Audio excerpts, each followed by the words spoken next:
Hi, I'm Mr. Loomis. We spent quite a bit of time in our class learning about African Americans and the central part they play in our country's story. We've learned about slavery and the Civil War, the development of Jim Crow segregation, the Great Migration and Harlem Renaissance, and then we spent an entire unit learning about the civil rights movement of the 1950s and 60s that was led by Dr. Martin Luther King Jr. Today, we're going to bring that story up to the present. Here's what we'll be learning about. We'll start off where we left off, by looking at the ways our people remain segregated, despite the great work of the civil rights movement. Then we'll learn about Barack Obama, our country's first, and so far only, African American president, and what his presidency meant to people. During his time in office, a new movement for African American civil rights began called Black Lives Matter. We'll explore its origins and some of the key events of that movement. Then we'll learn how African American women led their own portion of that movement with the hashtag #SayHerName. One of the symbols of segregation and racism in our country is the Confederate battle flag, and we'll explore how it and other historic symbols of racism have become part of our current national debate. Then we'll include sports and popular culture, since some leading entertainers have also joined this effort to bring about racial justice. We'll talk about how the movement changed while Donald Trump was president. And finally, we'll end up talking about the right to vote, which was won during the 1960s, but seems to be under attack again. Let's get started. Although America has made strides towards racial equality and elected an African American president, the country is still divided along racial lines. There is seen in the demographics of cities like Detroit, where African Americans make up over 78% of the population, despite being less than 14% of Michigan's population. This segregation is not unique to Detroit and has roots in the Great Migration, where African Americans moved to the north for better opportunities, but were concentrated into segregated neighborhoods. This ongoing segregation has led to a lack of opportunities and poverty in those neighborhoods, fueling frustration that has led to violence and gang life. White flight, where white residents move to the suburbs, has left predominantly African American communities behind in the urban core. Segregation continues due to factors like redlining and discriminatory hiring practices, making integration unlikely. Segregation has serious effects, seen in the mostly neighborhood-based and segregated American schools. African American and Hispanic students attend schools where whites make up 0 to 1% of the enrollment. This is common in northern cities like Chicago and New York, and for Hispanic students in Los Angeles. The effects of segregation are also evident in the aftermath of natural disasters, like the Flint water crisis and Hurricane Katrina.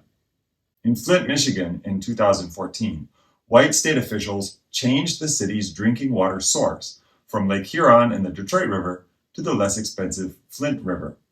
Due to insufficient water treatment, lead from water pipes got into the drinking water, exposing over 100,000, mostly African American residents to high lead levels. This disaster showed how communities of color are often the ones most hurt by environmental dangers and bad government decisions. Similarly, Hurricane Katrina did a lot of damage in New Orleans in 2005. But hurt African Americans most of all. The lower Ninth Ward, a mostly African American neighborhood, experienced the worst flooding. Those who lived in areas better protected from flooding and those who were able to get out before the storm were usually richer and whiter. At the time, President George W. Bush admitted that poverty in the area had roots in the history of racial discrimination, which cut off generations from the opportunities of America. Let's take a look at the story of our first, and so far only, African American president. Barack Obama was elected in 2008. At the time, the largest group of voters were the baby boomers, who had grown up during the civil rights movement and fought for equal rights during the 1960s. Obama's election was seen by many as a sign that the country had become post-racial. However, opinions on this topic were divided by race. Obama promoted the idea that America was overcoming its divided past. In his keynote speech at the 2002 Democratic Convention, he said, "There's not a Black America and a white America and a Latino America and an Asian America. These are the United States of America."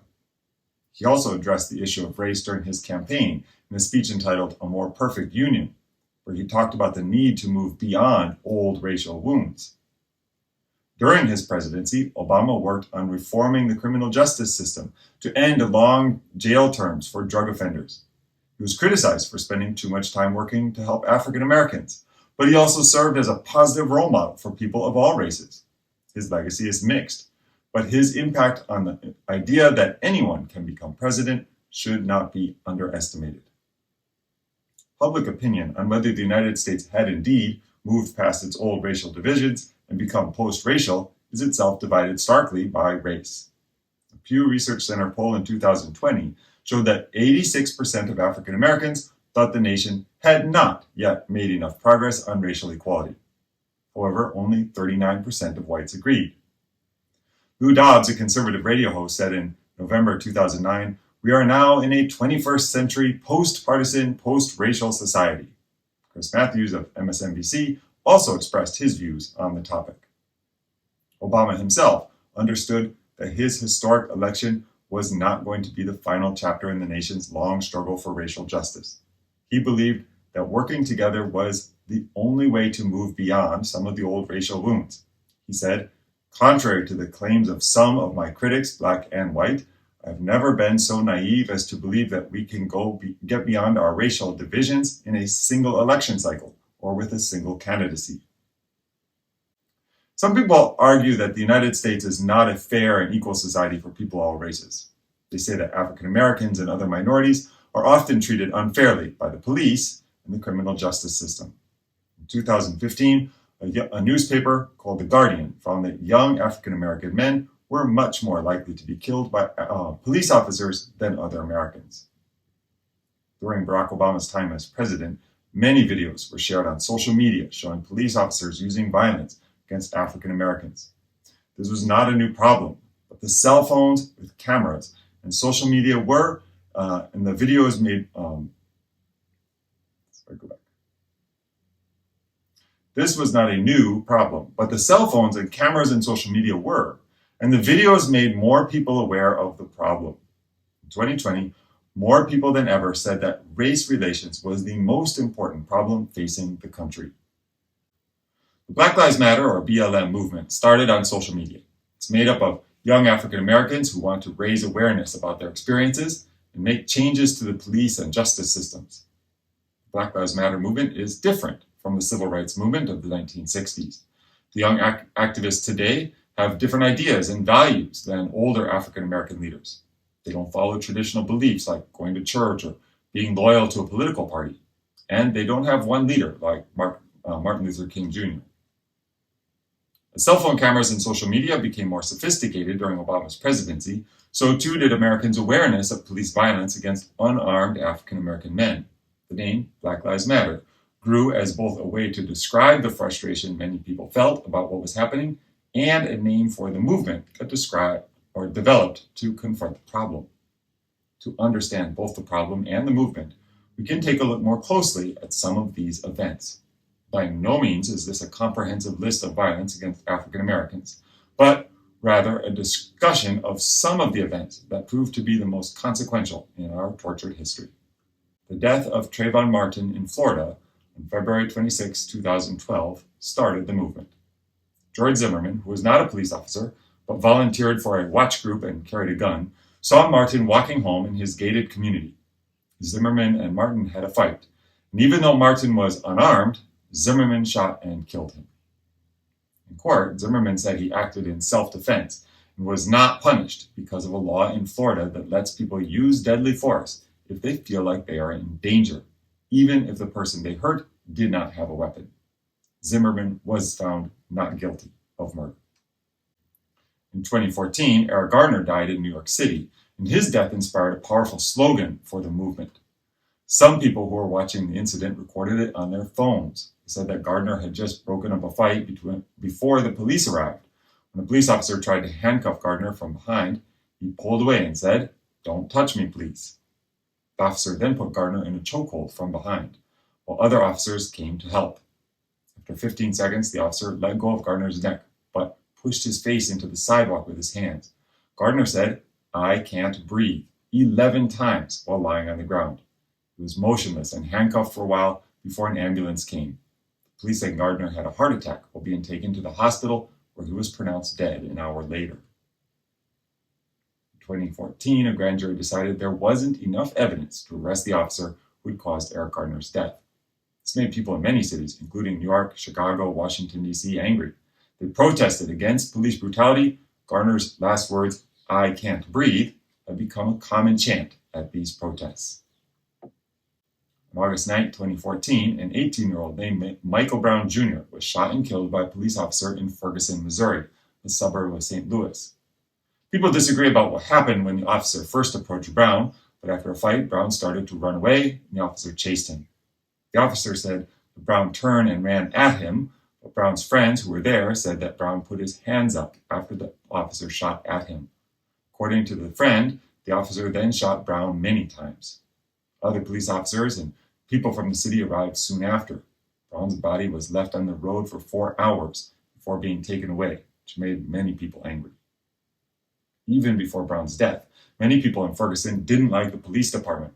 The department had hired mostly white officers who didn't live in the city, and they pulled over black drivers for small things like broken lights to give them tickets and make money for the city.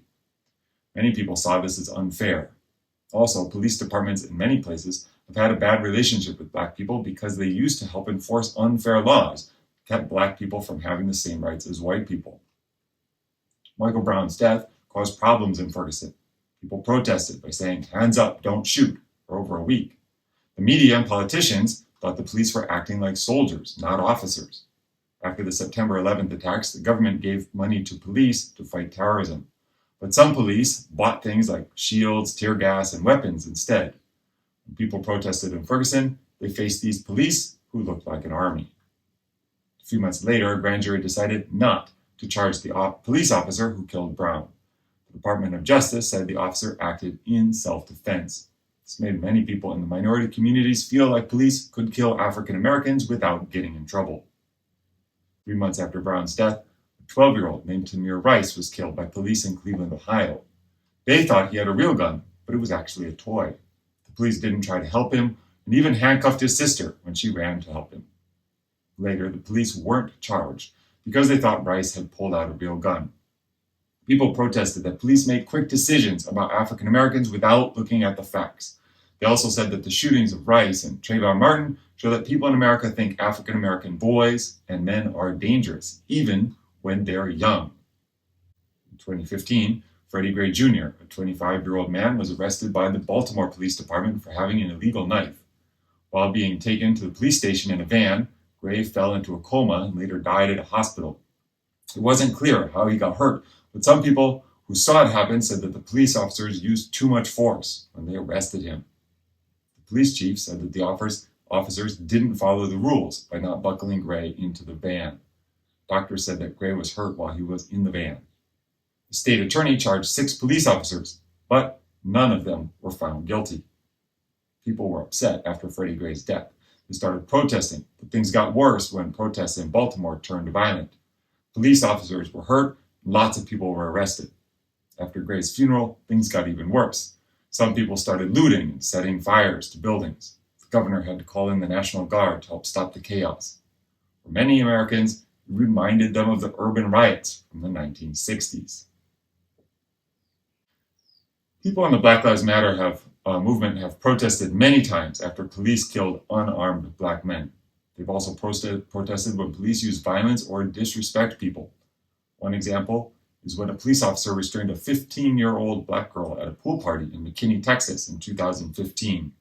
The officer even pulled out his gun, which made protesters think that police use deadly force too quickly when they work with black people, even if they are young, female, or not carrying a weapon. The officer in the video was suspended from work and later quit.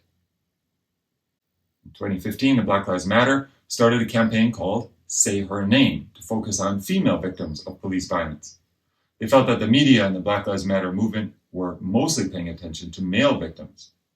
Breonna Taylor was one of the women the campaign tried to bring attention to. She was a 26-year-old EMT who was killed by police in her apartment.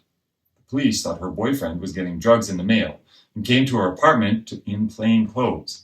They claimed they announced they were the police, but most of Taylor's neighbors said they didn't hear it. Taylor's boyfriend thought their house was being invaded and fired his gun. Taylor was killed in the exchange. The police never found any drugs in the apartment.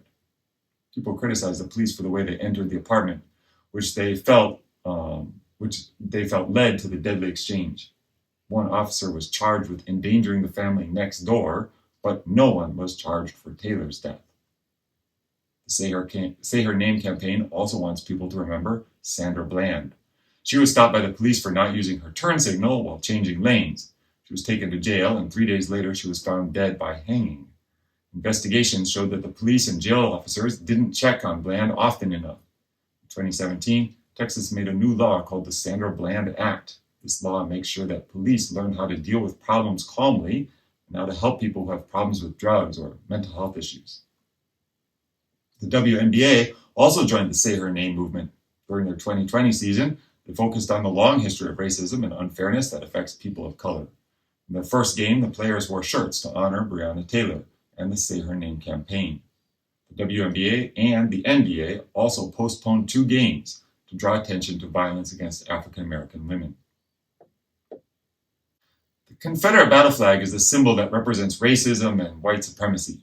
Although it was not used after the Civil War ended in 1865, it was brought back as part of the Georgia state flag in 1956, only 2 years after segregation was ended in public schools.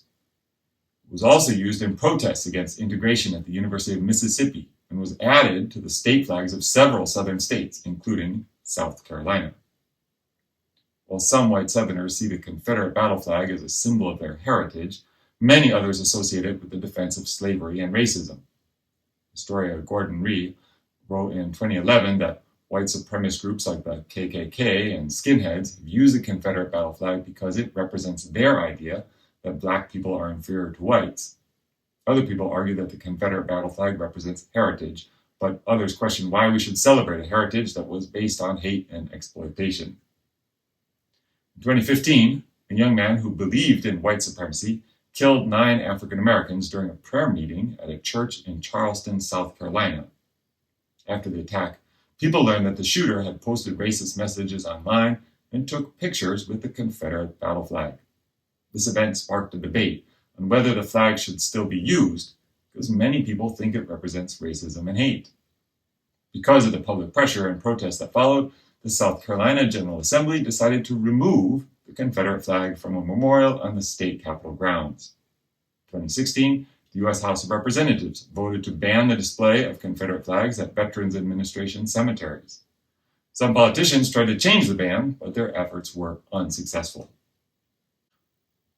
Protests about racial division have spilled over into many areas of life. In 2015, the student body president of the University of Missouri posted about prejudice and anti-gay feelings on campus. He claimed that people in the back of a passing pickup truck taunted him with racial slurs, and he wasn't alone. Other students shared stories about being harassed because of their race. Students protested, calling for the university chancellor to resign for not having done enough to deal with racism, homophobia, anti-Semitism, and prejudice on campus. The protesters grew when the school's football players said they would not practice or play until the chancellor resigned. If they didn't play, the university would have to pay $1 million fine, and the chancellor resigned. The National Football League, or NFL, has been a place where African American players have used their fame to speak out against racism. Starting in 2016, some athletes kneeled during the playing of the national anthem to protest against police brutality and racism. This became well known when a quarterback named Colin Kaepernick did it while playing for the San Francisco 49ers. Other NFL players and athletes from other sports teams have also taken part in similar silent protests. The players explained that they chose to kneel as a sign of respect, similar to when a flag is flown at half-mast after a tragedy. Some players have spoken out, saying that even though their fathers served in the military, they still face racial incidents because they are black. In 2017, the protests became more widespread when President Donald Trump criticized the players and called for them to be fired. Over 200 players sat or kneeled in response.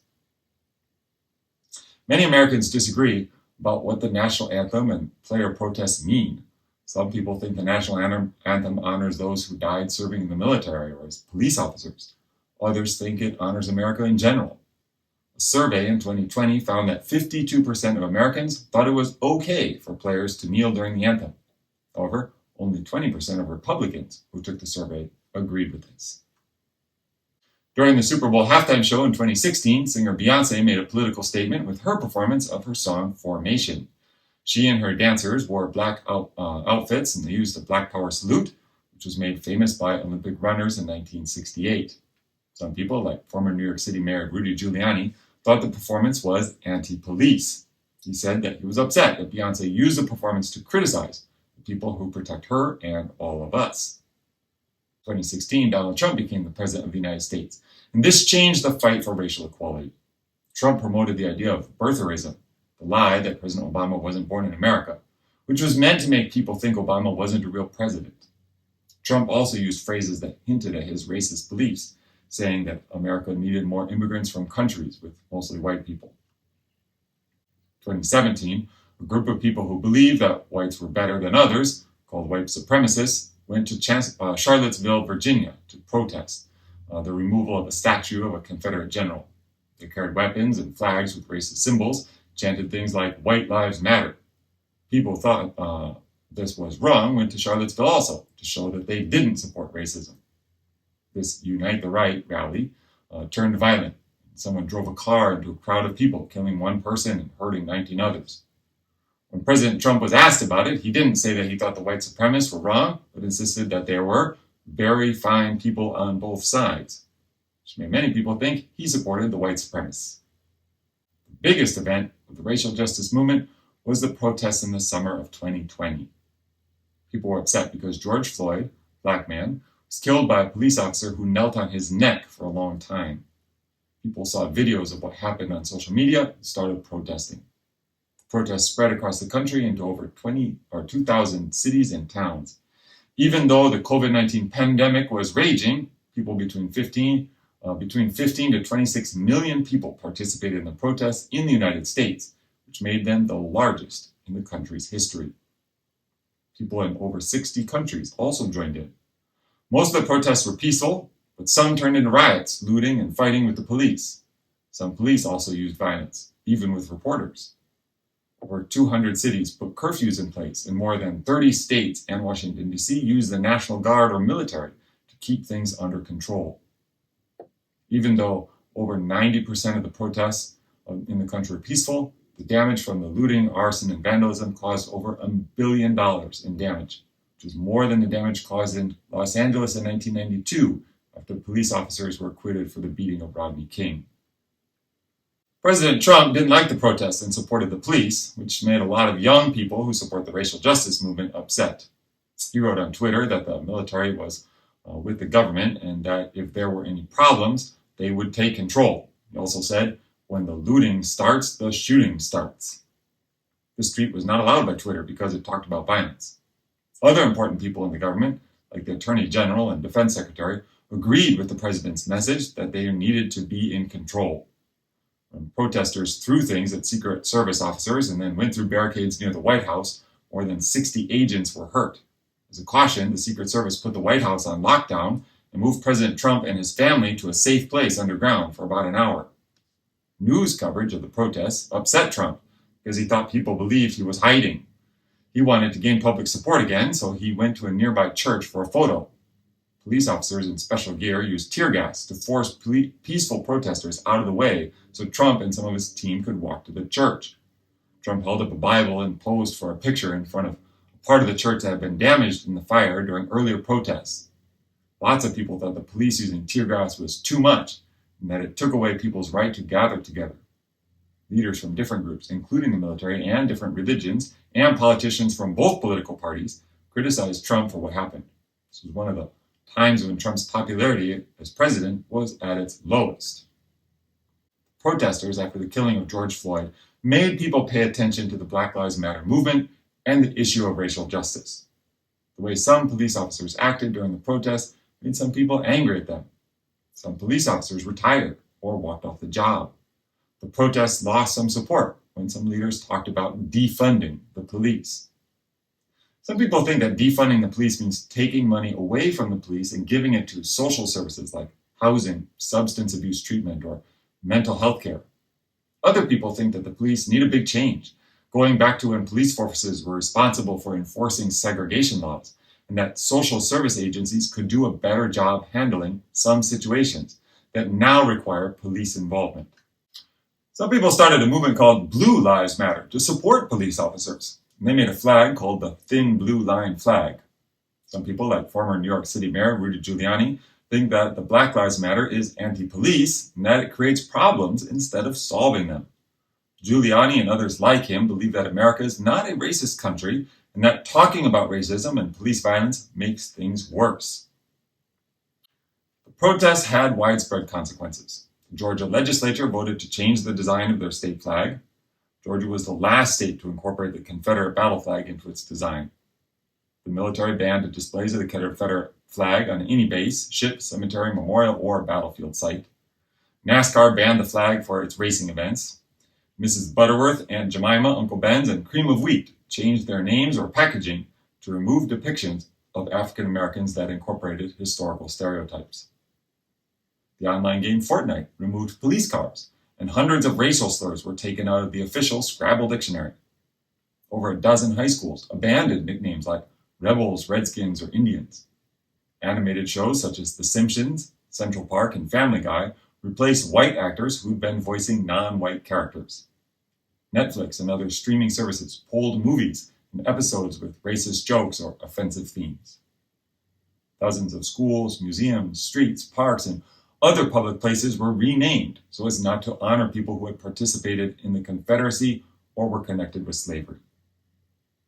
The Washington, D.C. mayor renamed the street across from St. John's Church and the White House Black Lives Matter Plaza and painted those words in giant letters on the road. Police officers across the country criticized the officers who had arrested George Floyd, and around the country, people tried to make changes to prevent anything like it from happening again. Many reforms were put into place, including bans on chokeholds, training programs to de-escalate conflicts, and bans on tear gas, pepper spray, and rubber bullets. More officers are being trained and assigned to community policing to develop relationships with the people they serve. Body cameras have become more common for recording police activities. In the end, the 4 police officers involved in George Floyd's arrest were arrested themselves, and the officer who knelt on his neck was found guilty in April 2021, a rare outcome in cases of police violence. The trials of the other 3 officers are scheduled for August of 2021. The fight for racial justice is expanding to include more than just African Americans. During the coronavirus pandemic, Asian Americans faced violence because some people blamed them for the virus. This kind of prejudice against Asian Americans is not new. It's been around since the 1800s. There was a big increase in hate crimes against Asians in 2020, especially in big cities like New York and Los Angeles. Some people think President Trump made things worse by using words like Wuhan virus and China virus. Unlike with Black Lives Matter, most of the attacks against Asians were not done by police officers. Anyone could be a victim of these crimes, like a man who was spat on and told to go back to China while he was out for a run. One of the worst attacks was when a man killed 8 workers at 3 massage parlors in Atlanta, 6 of whom were Asian women. This event, along with others, led Asian American and Pacific Islander groups to organize protests and campaigns to stop the hate. They also used the phrase, Stop AAPI Hate, as part of their movement, joining with Black Lives Matter in the fight for justice. In 2013, the United States Supreme Court invalidated a part of the Voting Rights Act in the case Shelby County v. Holder. Passed in 1965 as part of the Civil Rights Movement, the Voting Rights Act required states with a history of racial discrimination to get approval from the federal government before changing their election laws. The court said that the United States had changed a lot since the 1960s and that racial discrimination in voting had ended, so the law was not needed anymore. After the decision, some state governments, controlled by Republicans, passed laws that they said were meant to stop voter fraud. However, Democrats and groups that support minority rights said that the real goal of these laws was voter suppression, that is, to make it harder for people who are minorities or have lower incomes to vote. They think that the idea of voter fraud is just an excuse to stop these people from voting. Some states require voters to show identification before they can vote. These voter ID laws may seem like a good idea, but can be hard for some people to get the right ID, especially if they move a lot or don't have a driver's license. Some states have also made it harder for people to get the right ID by closing offices where they can get it.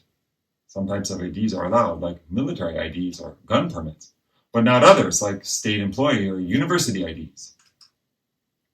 Republicans have also closed down polling places in minority neighborhoods, making it harder for people to vote. They've also stopped early voting and proposed banning convicted felons from voting. Critics say that these actions disproportionately affect minority voters and are just an excuse to save money. When polling places are closed, people have to travel further and wait longer to vote. This can result in fewer minority voters being able to cast their ballots. In response to these rules, many Democrats have suggested making Election Day a national holiday or moving elections to a Saturday to make it easier for everyone to vote. And that brings us to the close of this challenging lesson. Before we go, let's look back at the key ideas we've learned. America is still a racially segregated nation. People tend to live in communities with other people of their same race. Some have argued that white community leaders make decisions that hurt African American neighborhoods by failing to provide basic services or safety. Barack Obama was elected in 2008 as the first African American president. Many were hopeful that his election meant that America was moving beyond its segregated past. During Obama's presidency, new cell phone cameras and social media made evidence of shootings of unarmed African Americans common, and the Black Lives Matter movement grew to bring attention to this ongoing problem. Many protests happened. Some turned violent as frustrated African Americans fought with well-armed police. The movement included an effort to remove symbols of the Confederacy, especially the old Confederate battle flag and statues of Confederate soldiers. Athletes and pop stars have supported these protests by protesting when they are on national television, such as during the national anthem or Super Bowl halftime show. Other groups, such as African American women and Asian and Pacific Islanders, have also begun movements to address racism and violence. President Trump was criticized by many Americans for his comments and actions related to racial conflicts. Some felt that he was encouraging white supremacists and disrespected the right of people to assemble and protest. The largest protests happened in the summer of 2020 when marches were held in hundreds of cities to protest police violence after the murder of George Floyd.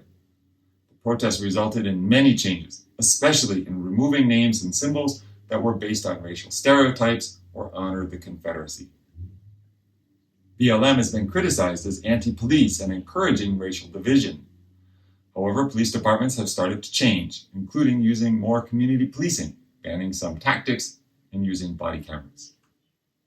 The Supreme Court struck down part of the Voting Rights Act, and in many Republican-controlled states, new restrictions on voting rights have been enacted. Thank you for sticking with me through to the very end.